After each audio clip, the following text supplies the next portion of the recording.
Good day, citizens, and welcome to this podcast edition of the Thomas Jefferson Hour. It feels like we're some pivotal place now. People keep coming to visit. And this time, Mr. Beau Wright.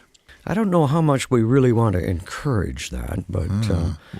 Well, Beau Wright came. Beau can come anytime. He lives in Lynchburg. He's been an occasional correspondent on the Thomas Jefferson Hour. People that are avid listeners will remember him. He's a young idealist who worked in the Obama administration. Self-described progressive. Now he's on the city commission in Lynchburg. We have him on not because he's a progressive, but because he's a fascinating and engaged young man who wrote us, I think, and that's how the relationship began. He wrote us to ask some question about the difference between the presidency now and the presidency in the time of Jefferson. And that was the beginning of a long and fruitful correspondence, and then he just showed up. It was great. And I remember when he was first on, we were mostly interested in talking about the size of the White House staff in Jefferson's time and the size of the White House staff today. But, we all have impressions in our head about what it would be like to be there. It goes back to the days of watching the television series West Wing and now Madam Secretary. What's it really like in the White House? So here we had a guy who was there and not doing flashy, important, well, I'm sure it was important. He did lots of the White House budgeting. Yep, towards the end it all passed through him. But he saw the everyday, mundane duties that had to go on at the White House. I guess, can anything be mundane at the White House? I don't know, but he said this, and I don't think he meant this as a partisan statement, although, as you said, he is a young progressive. He's clearly a Democrat and a liberal. But he said that the Obama administration was obsessive about process. That process was everything, and that nothing was ever issued to the public without it having been vetted many, many times, and that everything was deliberative, and that that Obama was a kind of an administrative genius in that respect and wanted to maintain control of whatever was related to his presidency and to the White House. And then he said, looking from the outside in, that the Trump administration is chaotic by those standards because it doesn't have that kind of clamped down vetting process. And I don't know that he was necessarily saying one is great and the other is bad, but he said the contrast could not be more dramatic. It was really fun to see him. We thank him so much for calling and letting us know he was coming, and so we could organize time with him. But do you ever have, well, it's radio, so I'm sure plenty of people listening think, well, I wonder if I met that person, would they look like the person I imagine? So I don't know what you imagine for Beau. I actually, when he first wrote. Oh, you had looked him up. I did. You Googled him. Yeah. So I didn't know. So he comes in looking like Davy Crockett. Oh, he's a bright young guy. Yeah. Very attentive. Anyway, let's go to the show, and all of you, thank you for listening. And Clay Winter has tours, one more message. Winter tours. I guess I do too. 3 of them coming. March 2 through 8th in Monterey, Steinbeck's, California. Are you sure they're not full? They're not full. I know this. I think we need to call Nancy. And January 13th through 18th, Water in the West. I'm reading. An unbelievably fascinating topic. It might sound dull. It's not. It begins with Mark Reisner's great book, Cadillac Desert.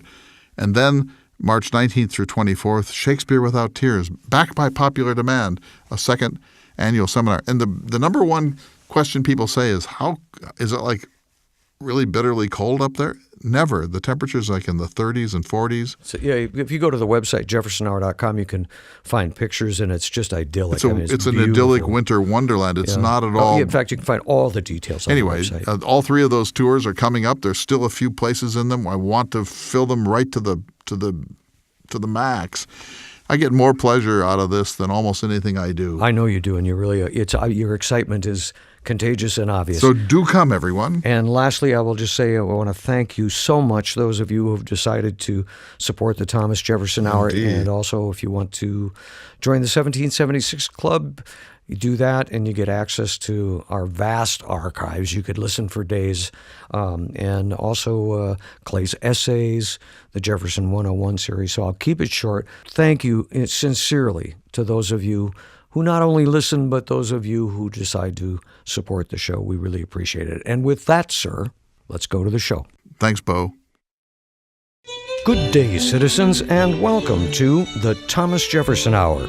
your weekly conversation with President Thomas Jefferson, and sometimes your weekly conversation with the creator of the Thomas Jefferson Hour, the gentleman seated across from me now, Mr. Clay Jenkinson. Good day to you, sir. Good day to you, David Swenson, the semi-permanent guest host of the Thomas Jefferson Hour. We had a special guest. Yes, it's happening with more frequency. I don't know if we should be alarmed. They're coming for us. Listeners are turning up. Yeah. North Dakota's the least visited state, so we're adding Is it a little. really? Yes, it is. We're adding a little to the visitation. And the Jefferson Hour, people come and say, "I'll give you $1 million to see the barn, but I'm going to publicize it." And we say no. Just go home. Just go home if you're that way. You got to blindfold you. Well, around here, nobody could. No one cares in North Dakota. Right. A barn's a barn. But outside of our immediate area, that's... Once we hid the antenna in the windmill, people stopped kind of wondering what's going on. What's going on, yeah. We should have just got one of those dishes, then everybody would have thought, they're TV freaks. Right, they're just watching Three's Company reruns. Back to Beau Wright. We met him 2 or 3 years ago. He was working in the Obama administration. I believe he wrote us. He wrote us and we called him. Yeah, and said, it'd be really fun to have a conversation on the air. And it was. First of all, he talked about what it was like to work in any presidential administration. We contrasted that with Jefferson's, where he had one man, Meriwether Lewis, living in the East Room. And then when President Obama retired after 2 terms, Beau helped us think about the transition between the Obama administration and the Trump administration and what he took to be the difference of styles in the way that those White Houses operated. And then from time to time we call him just to kind of get a reality check. Well, he's stationed in Lynchburg, Virginia now. Right. In fact, why don't we got him to do you asked him. I asked him a little background. If you would give us a little biographical background, let's play that section. Let's start with now. that part of our interview with Mr. Beau Wright. David Swenson, the semi-permanent guest host of the Thomas Jefferson Hour, is just walking to his microphone. Here I am. We're in the studio, not the barn, I point out. We have a special guest today. Yes, we do. And tell us about this, because I just walked in the studio. You called me and said, "Get down here right away." Well, in the past, we've had this great correspondent, our man inside the White House. Oh, you're talking about Beau from Virginia. Yeah, this would be Beau Well, welcome. Wright. Welcome to North Dakota, sir. Who is, I don't even know the details why you're here. Why did you come to North Dakota? I came to North Dakota because initially to visit Theodore Roosevelt National Park. I was down in South Dakota, and then I went up to Devil's Tower. And after this stop, I'll hit the Badlands National Park. What possessed you to leave the comfortable environs of Virginia and come out to the West? I needed a vacation, and this seemed as good a place as any. But you don't come from here. No, I'm from Southern Virginia. And so you chose Devil's Tower, the Badlands National Park, the national Badlands in South Dakota, plus Theodore Roosevelt National Park here. And what have you done so far? And how did you get here? I got by car. You drove the whole way? No, forgive me. I flew, and then I've been driving. Flew where? I flew to Rapid City. All right, and rented a car. And then I rented a car. And not Mount Rushmore? I did Mount Rushmore. So I went to Custer State Park, which was one of the best state parks in the country. Incredible. You saw bison? Lots of bison. First time or not? Not my first time. Okay, good. Prairie dogs, a lot of prairie dogs. And they're not yet hibernating, but close. Yeah, antelope, saw a lot of antelope. Pronghorn antelope. And then I drove up to Mount Rushmore, and I did Devil's Tower, followed by Roosevelt National Park. Now, you've thought about Devil's Tower before in your life. Yeah, how did it hold up to expectation? It was magnificent. I've never seen anything like it. I don't mean to be a cynic, but I was expecting to be underwhelmed, but I was massively overwhelmed. You expected it not to live up to your idea of what it would be. Why is that? I mean, you are a born cynic, or you became one in the Obama White House? Yeah, right. Easy now. Politics will do that. No, I think I'd seen so many images of it that I was not expecting it to be as dazzling as it is. And it's just unbelievable, massive, and vertical, and overwhelming. It's breathtaking. It really is. You didn't climb it, of course. No, I didn't climb it. But people do. You probably saw them scaling up the sides. You can kind of go and climb up the rocks to the edge, and that's pretty fun. Yeah. And have you seen Close Encounters of the Third Kind? It does mean something. But that's, yeah, exactly. There is a landing site on. So you go there and you walked around the perimeter and you read the signage and it must have been a magnificent autumn day. It was a lovely day with clear blue skies, crisp, some snow on the ground, actually. It was just lovely. Now, I don't know if you know this, but you were within a dozen miles of the source of the Little Missouri River. I did not know that. And the Little Missouri begins between Missouri Buttes, which you could have seen in the distance. They're more rounded, but they're the same formation as Devil's Tower, and then it winds up through northeastern Wyoming and southeastern Montana, and then through part of South Dakota and into North Dakota. I'd like to get more of your impressions of Theodore Roosevelt, the Badlands of western North Dakota, which is a place that is really near and dear to both Clay and I. You hadn't been there before? No, I'd never been before. What were your impressions? It's stunning. I mean, it does seem inhospitable, to be clear, but it's. What did you do in the North Dakota Badlands? So I went hiking. I did a really wonderful loop yesterday morning, about a 5.5 mile loop across the Little Missouri twice, which is very cold. Very cold. My feet are still recovering. So you had boots that you could walk through the river? No, I took off my boots. I took off the boots. You're not a local then, It was very cold. So you crossed twice. I crossed twice. And how deep was it? Was it shin high or knee high? About knee high. Yeah, okay. Yeah. You weren't scared? No, I wasn't terribly scared. Some people think, quicksand, or I'll drown. Oh, well, I suppose it would have been a nice place to go. It's just so beautiful. And then I hiked up to top of a mesa and walked between prairie dog villages, and then I went to the petrified forests. Oh, that's a great spot. That's one of the greatest places. Unbelievable. Just unbelievable to see 55 million year old trees. Ancient cypress trees, petrified. Yeah. Some of them quite large. Huge. Like a 12-foot section. And just sitting there on, its base of sediment that it's been sitting on for millions of years. I trust you were essentially alone out there. I walked 10 miles yesterday and I didn't see a soul. Right. Really? Yeah. It was incredible. So, and you're about to see the other Badlands, the Big Badlands National Park of South Dakota. And you think this is inhospitable. This looks like a 5-star hotel compared to the Badlands of South Dakota. They're far different. They're very rugged, very very little vegetation. It's a moonscape down there. It's magnificent, but it's different.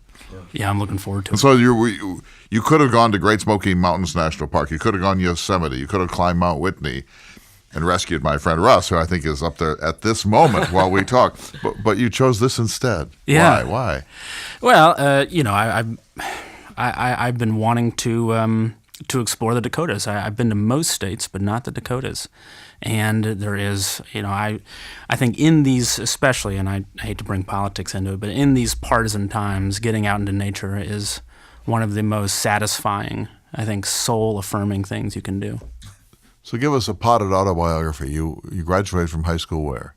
Oh, in Lynchburg, Virginia. Public school? Public school. One needs to just go to his what webpage. What university? I went to the College of William and Mary. I'm sorry to hear that. You could have gone to so much better a school. I think Jefferson said the Wren building, but for the fact that it had a roof, looks like a brick kiln. So then, and you've worked for the Obama White House. Indeed, yeah. And now you're working in this foundation. You're correct, nonprofit. Yeah. Right, this advocacy group. Protect democracy. How much writing do you do? Not a lot. I'm the operations director, so my job is to make sure that the business side of the shop runs well. Because that's what you did for Obama too. You were management of the building. And, I was the finance guy. Yeah. Right. So, but I think you should write a book, don't you?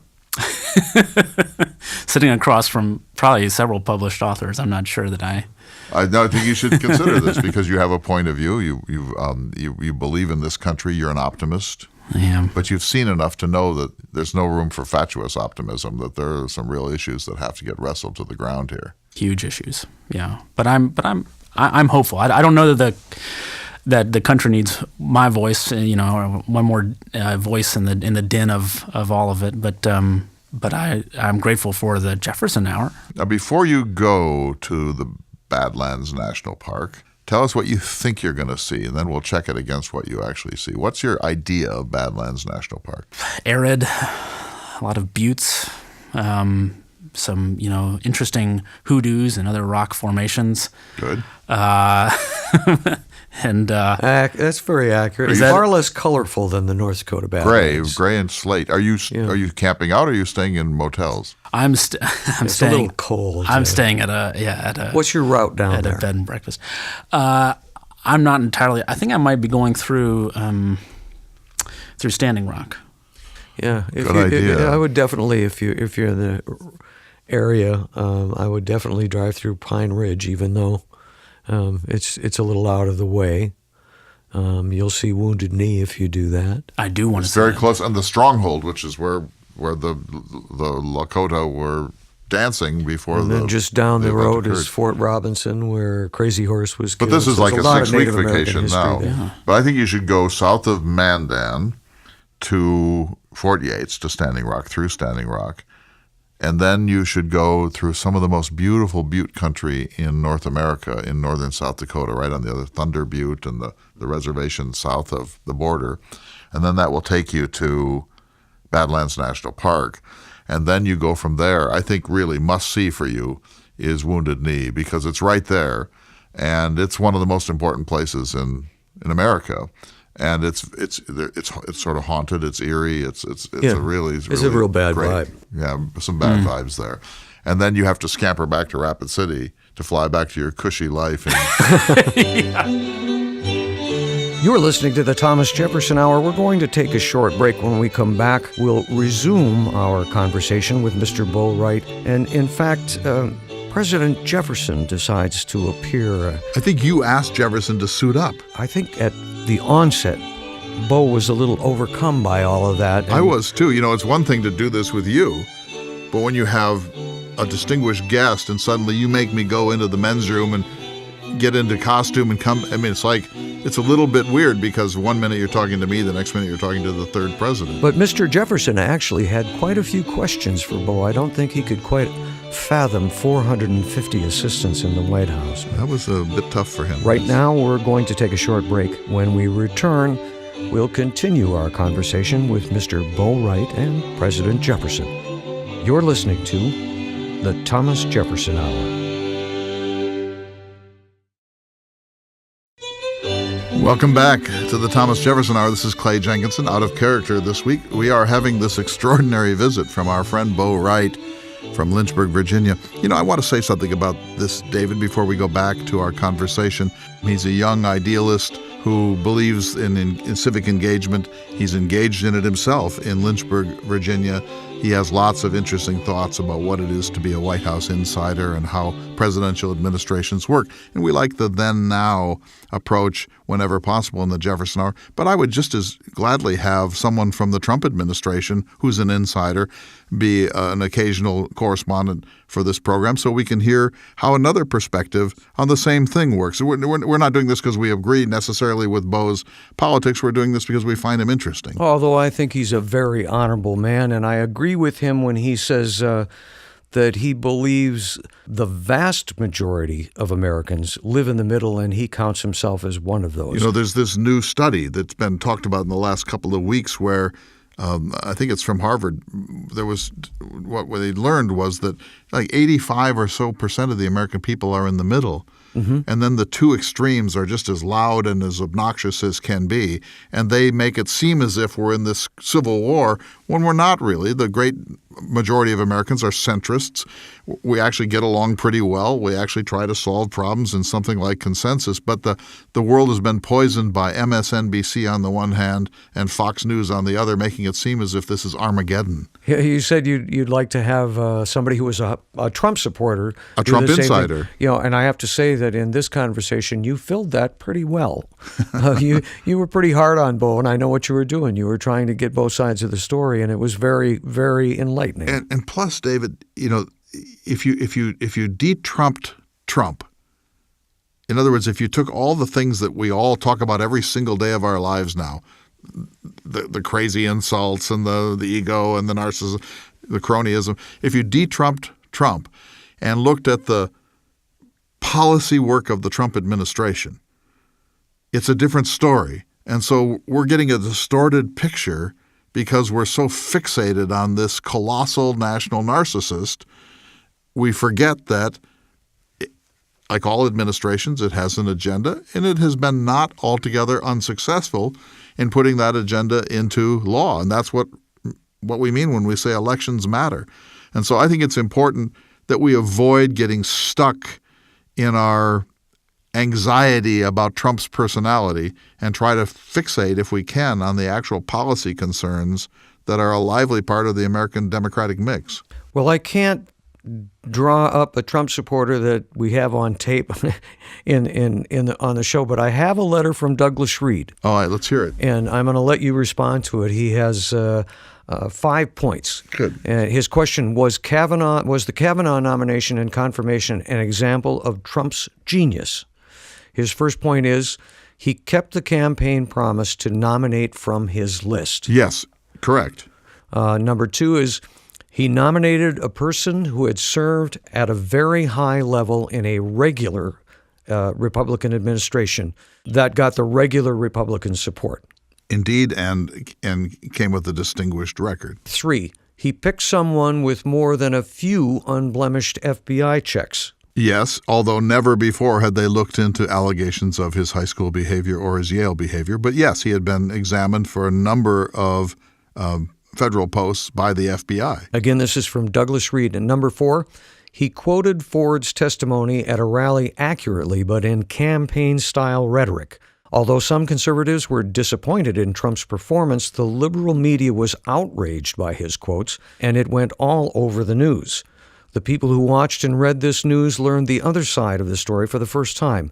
That is, that was not just about the 100% sure innocent-sounding woman or the Democratic senators who said they 100% believed her and blatantly ignored the precious legal concept of innocent until proven guilty.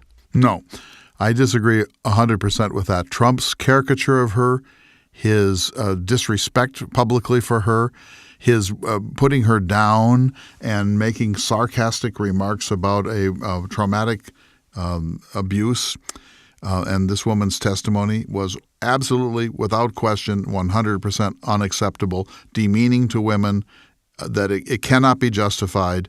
He could say, like many other Americans, I have considerable doubts about this story, but he didn't say that. He played terrible ad hominem, belittling games with a woman who came forward reluctantly to tell her story, and it was one of the most appalling things that I've ever seen in the course of my life. So you agree with 3 of the first 4 points. His 5th point is Trump's speech at the White House swearing in is an additional example.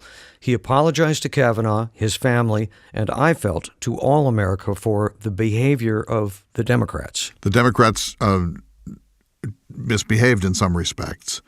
You can talk about the timing of the letter, the outing of Professor Ford, the way that certain political hopefuls were using this moment to grandstand, the 100% agreement that she must be telling the truth and Kavanaugh must be guilty. The Democrats have a lot to answer for, no question. But the President of the United States, Donald Trump, does not know whether those allegations are true or not. Only 2 or 3 people know whether those allegations are true. Professor Ford, Justice Kavanaugh, and his friend who apparently was said to be in the room at the time. The President of the United States does not know what happened. You and I don't know what happened. We have no way of discrediting her, and we have no way of discrediting his basic allegation that he was not engaged in that act of sexual assault. Trump doesn't know. And so if he apologizes to him, he might be apologizing to someone who's guilty. He might be apologizing to someone who's innocent. I think he probably was apologizing for the process itself. And having said that, I would go to the other side and say, the whole point of those is to get to the bottom of the character and the trustworthiness of the nominee. How can Judge Kavanaugh ever decide a case based on Republican-Democrat differences and not recuse himself? He's made it absolutely clear, and some of the Republican senators that what goes around comes around, that sort of thing. So I think there's blame enough. It was a mess. It really was. There's blame for everyone, but let me say this in conclusion. we all know what we mean by judicial temperament. His behavior in front of the Senate on that day was exceedingly weak on what we all know to be judicial temperament. Maybe he had reasons. He was outraged. His family has been damaged. His reputation was on the line. But he revealed an emotive righteousness and a loss of control in public and a vindictiveness in his response to the criticism that were not in keeping with my idea, at least, of what judicial temperament means. People who support him would say, well, he was pushed to that, and that may be true. It was a nightmare for this country all around. But the person I feel most sorry for is Kavanaugh's family. Because whatever happened back there in prep school, his wife and children had nothing to do with it. Again, the letter from Douglas Reed, and he closes by saying, it could be that the timing and substance of Nikki Haley's resignation is another example of Trump's political genius. How so would that be? I'm not sure. I don't know what's going on with her, but I think she's going to run against him. Then that wouldn't be genius. No. You want to keep your enemies close. Yeah. I don't think she's going to run against him. I don't think he's going to run again.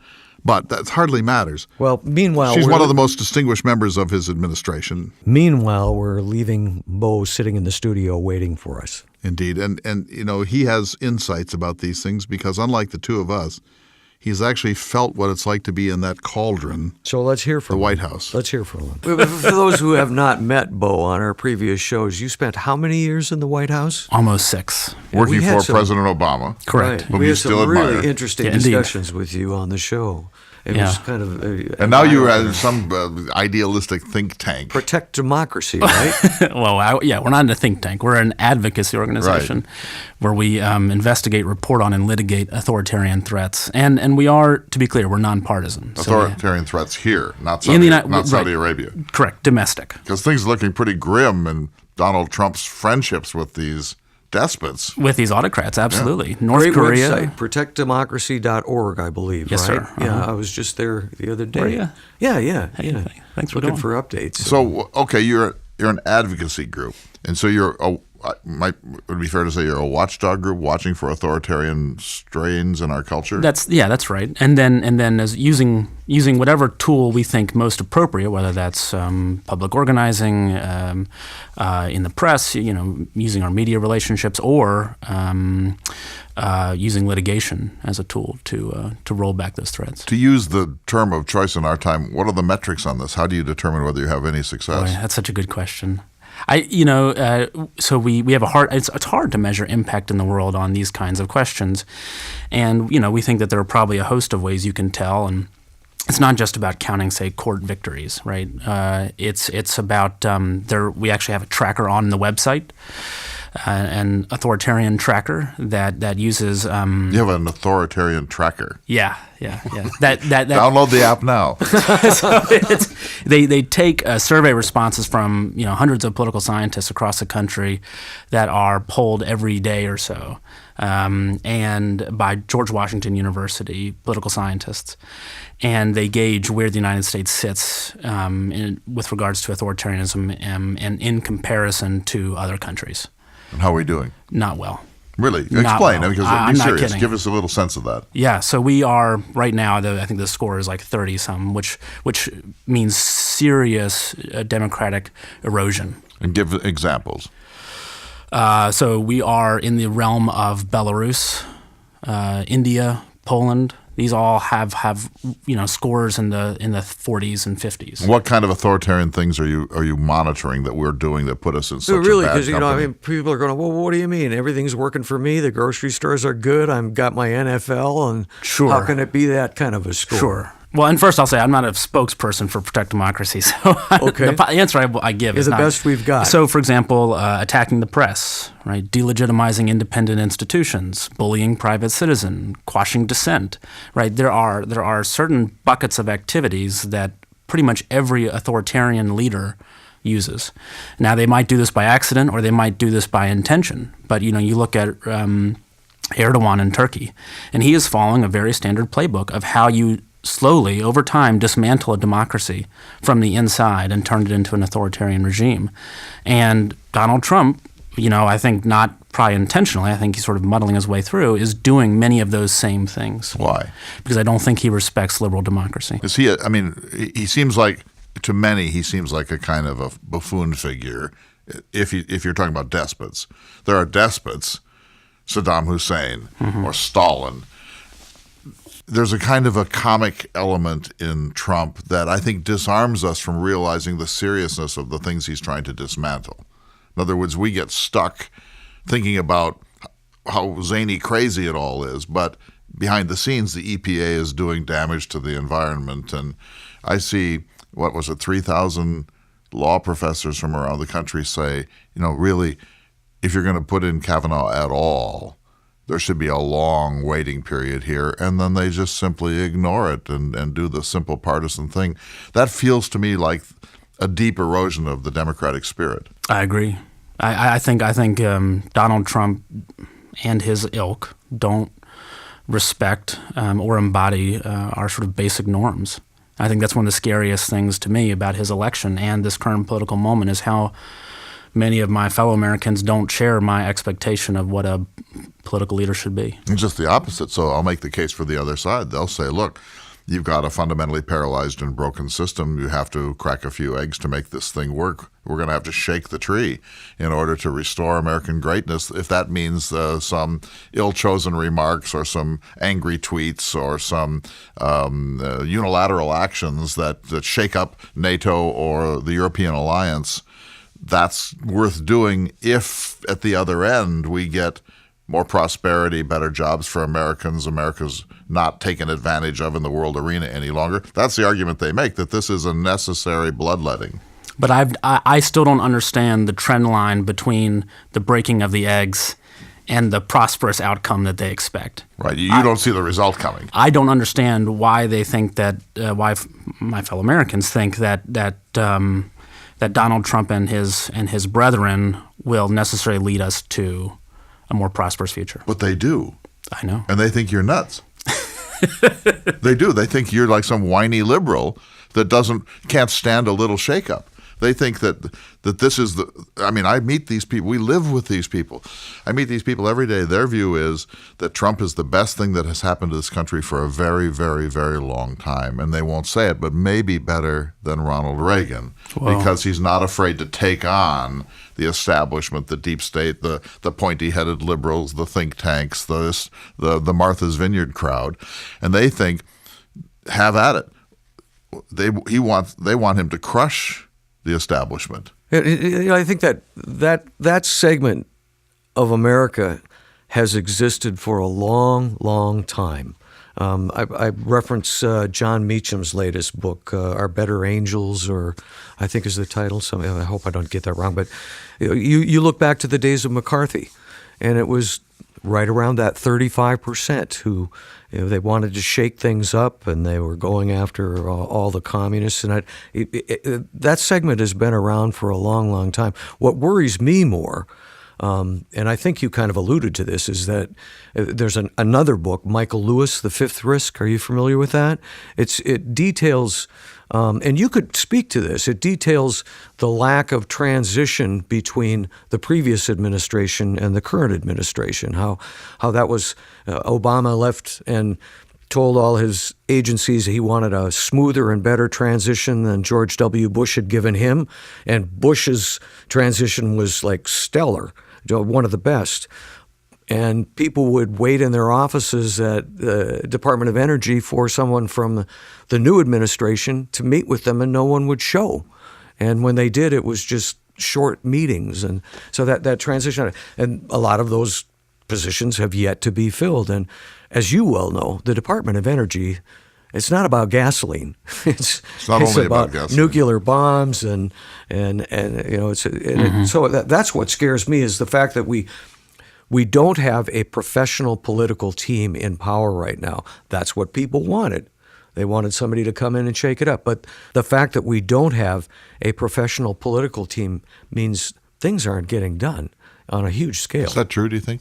That this administration doesn't have a professional. Yeah, it's true. But is it true that things aren't getting done? Because I think they're doing stuff that is not professionally vetted.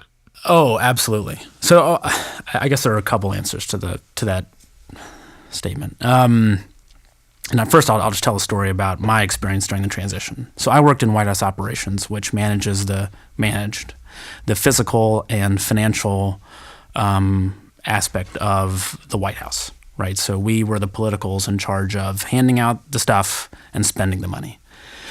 And between November and January, when we walked out the door, I didn't meet or talk to a single person from the Trump transition team. And I handled all the money for the White House. That was my job, was to manage our appropriation. Now, granted, I wrote them a really long memorandum. I gave them a several hundred-page briefing book. But they didn't come talk to us once, which was an aberration from how transitions had been conducted previously. And then I think that the first year of the Trump White House was, as a result of their lack of planning and preparation, a real mess. But I think since then they've been putting in, and I mean, you look at EPA as a prime example of where they have installed ideological bureaucrats, or they're politicals, who are actually quite effective in doing exactly what that administration wants to do. So I think they're actually getting stuff done. Now, it might be haphazard, and they probably aren't vetting it either. I love listening to Beau talk. You may not like his progressive tendencies, but he's a good guy, and he has the best intentions. And he turned up. Yeah. I mean, I walked into the studio thinking we were doing something. Suddenly there's Beau Wright. We need to take a short break, but we will be back to hear a bit more from Beau in just a moment. You're listening to the Thomas Jefferson Hour. Hello, everyone. It's Clay Jenkinson, just sneaking in a little announcement between segments of the Jefferson Hour. I want you to join me this winter at Locksaw Lodge, west of Missoula, for 2 humanities cultural retreats. The first one, Water in the West, January 13th through 18th, and the second, Shakespeare Without Tears, January 19th through 24th. For more information, go to our website, jeffersonhour.com/tours. We'll see you in the mountains. Welcome back to the Thomas Jefferson Hour. We're talking with our young friend, Mr. Beau Wright. I think of him as being in the arena back in Washington, D.C., and now Lynchburg, Virginia. Yeah, he kind of poo-poos that. I wasn't that important. But then now he's a Westerner. He's out floating around the Badlands and Mount Rushmore and the petrified forest in western North Dakota. Yeah, I think he said his mother grew up in Colorado or was born there, and he has a real affinity for the West. Yeah, he does, and he walked the walk. You know, we invite people to come out here all the time to see the magnificence of western North Dakota and the Black Hills of South Dakota. And suddenly he takes us seriously, and he's out there, and he shows up, and he looks all rugged and like he's just been climbing, what is it now? It's Black Elk Mountain, formerly Harney Peak, in the height of the Black Hills of South Dakota. Back to Beau Wright. So what would, if Jefferson were here, now that you've seen Devil's Tower, what would you want to ask him? Oh my gosh! Perhaps you could.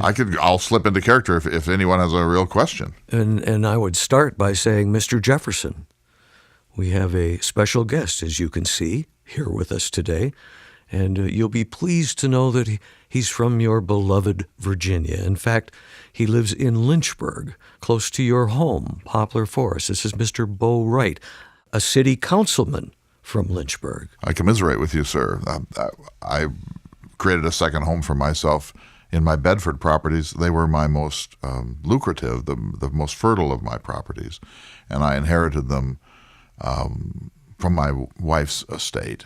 She brought 134 slaves with her into our life, and she brought some extensive holdings in the western part of Virginia.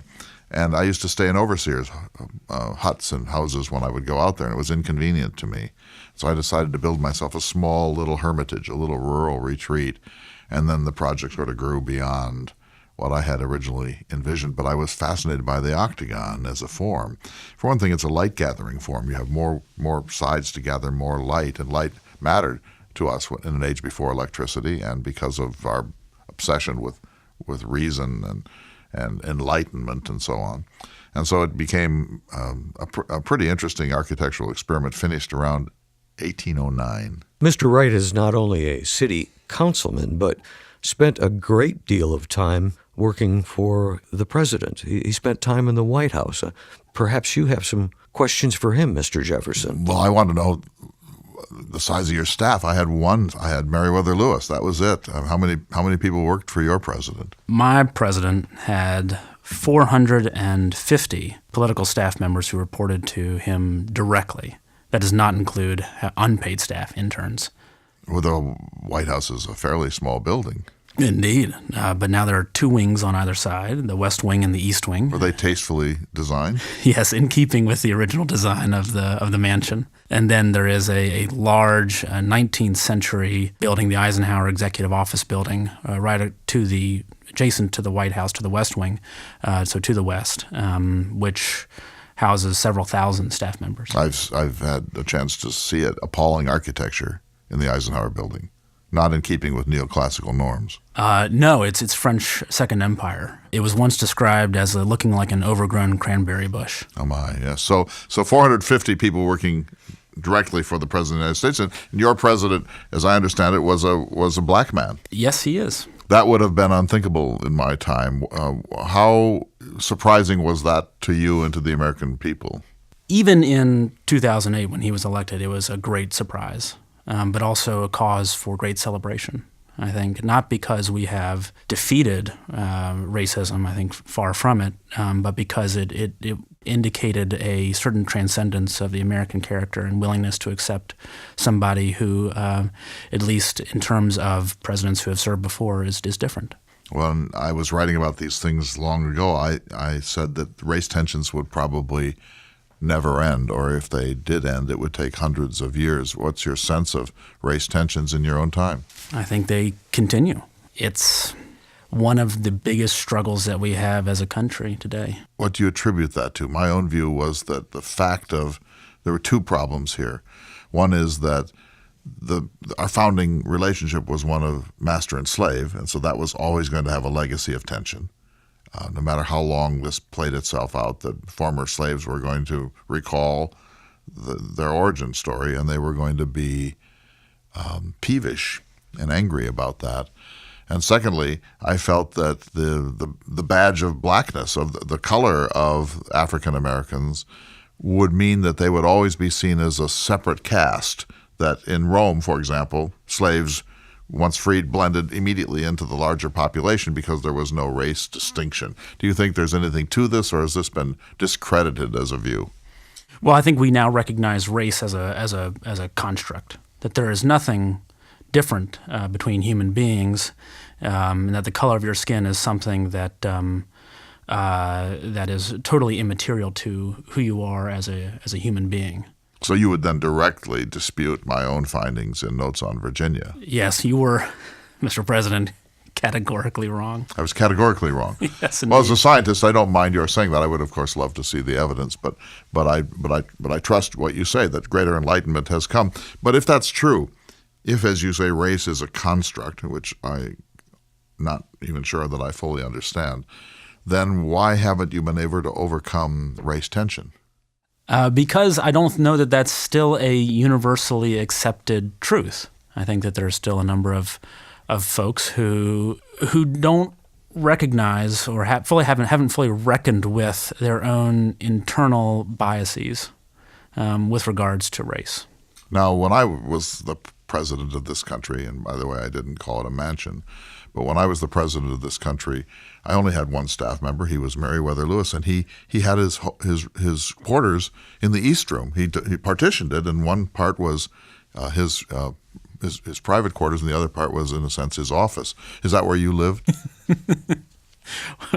Would that I could. No, I didn't. And the East Room now is a ceremonial room. It's used for press conferences, for events, concerts, soirees.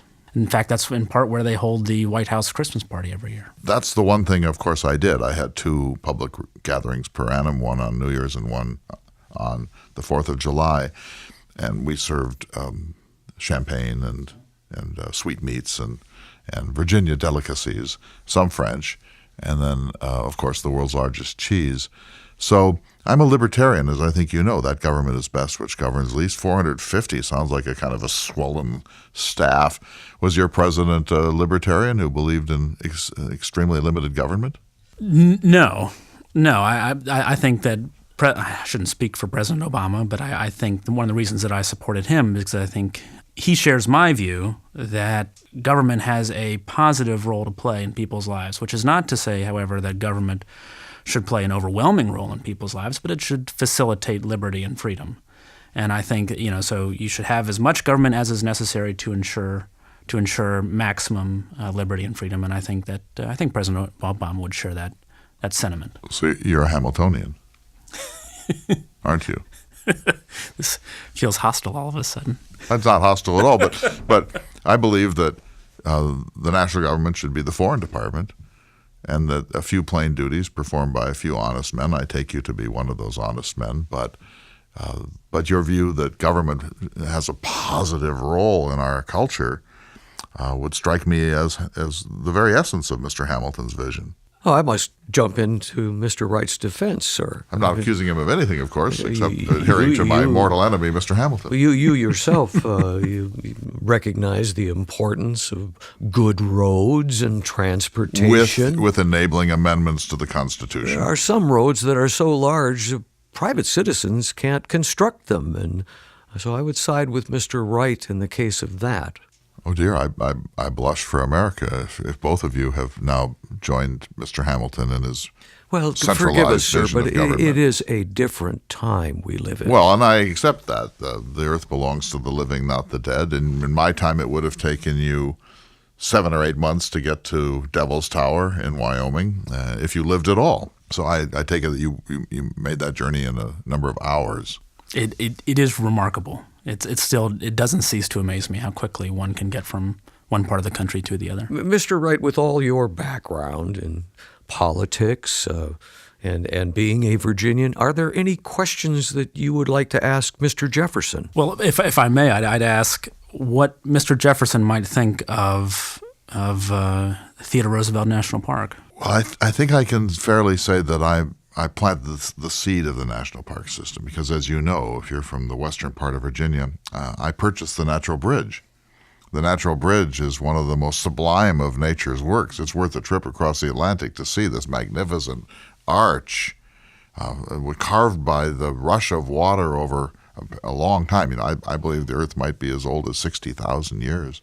And to see that is to be overwhelmed by its magnificence, by its sublimity. I had a violent headache just looking down into the gap. But you purchased it in order to Protect save it, right? I wanted to protect it from mining or other development. But I also believe that there are some things, Niagara, the Natural Bridge, the confluence of the Potomac and the Shenandoah, that are so magnificent that we need to set them aside as particular examples of what America represents to the world. So government could do that.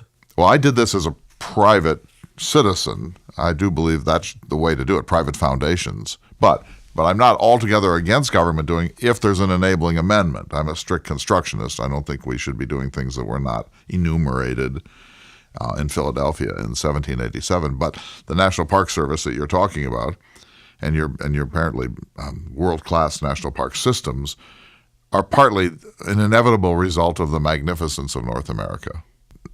Paine, in one of his books, I think it was Common Sense, said, we have it in our power to begin the world over again. So we had nature as, in a sense, as the Creator had left it to us at the creation. And now to see things that had never been developed, never overrun with human community or industrial development, was inspiring in the profoundest sense. And to protect some of that is in our interest as a symbol to the world, as a symbol to us of why America is the vindication of the world.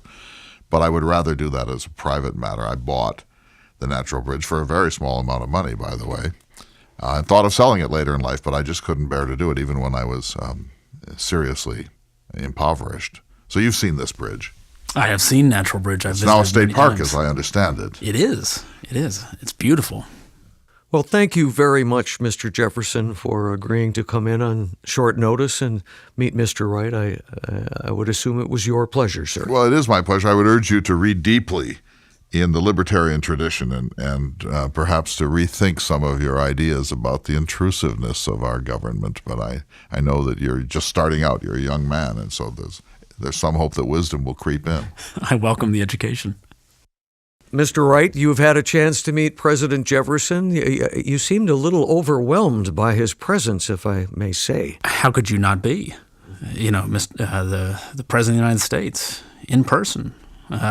Just another fellow Virginian, sir. Just another fellow Virginian, but one who is revered across Virginia and still referred to as Mr. Jefferson, even in private conversation. Even now. Even now. With Jefferson, as you know, you're right in the epicenter of this. Jefferson is under fire for slavery particularly, which is almost impossible for anyone to really make sense of Jefferson's hypocrisies in this area. And there have been vandalism against his statue at different places in Virginia. There have been calls to remove his statue from his own university, the University of Virginia. It's an interesting time. On the one hand, you have sort of the KKK marching through the streets of Charlottesville.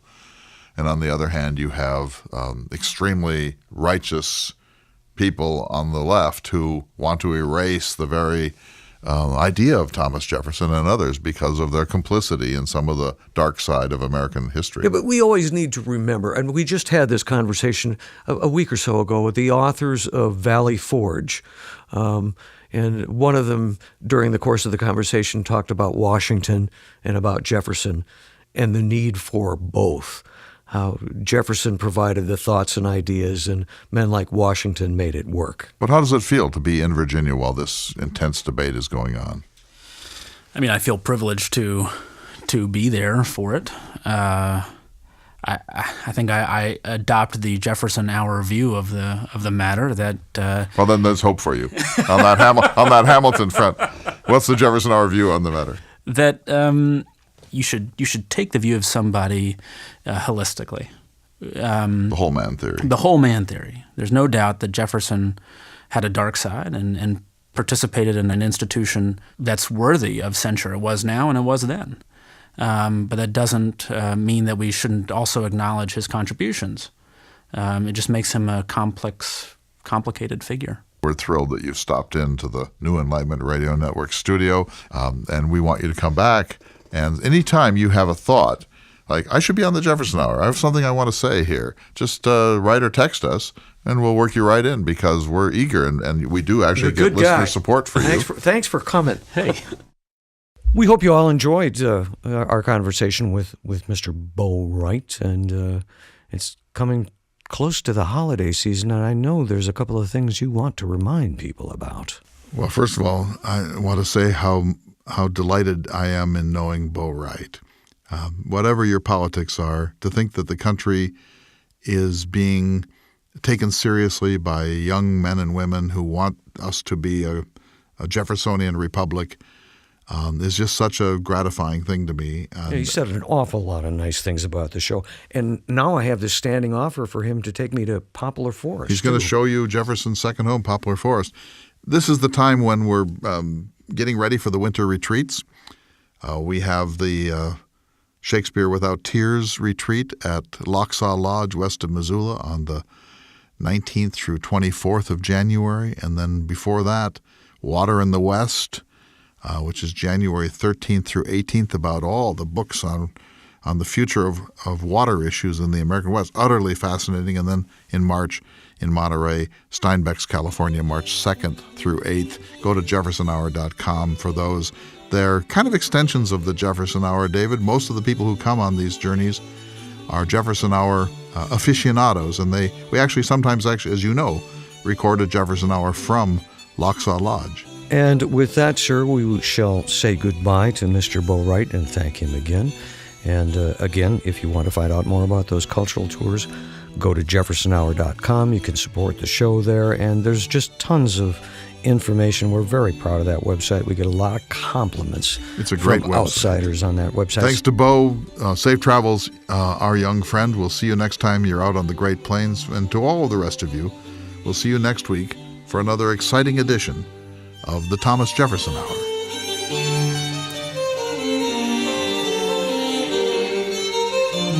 The Thomas Jefferson Hour is brought to you each week by Dakota Sky Education. The program is distributed nationally by Prairie Public Radio. President Thomas Jefferson lived from 1743 to 1826, and this program presents his views. President Jefferson is portrayed by the award-winning humanities scholar and author Clay S. Jenkinson. To obtain a copy of this or any past show for a $12 donation, please call 888-828-2853. Again, that number is 888-828-2853. This program is also available online at jeffersonhour.org and on iTunes.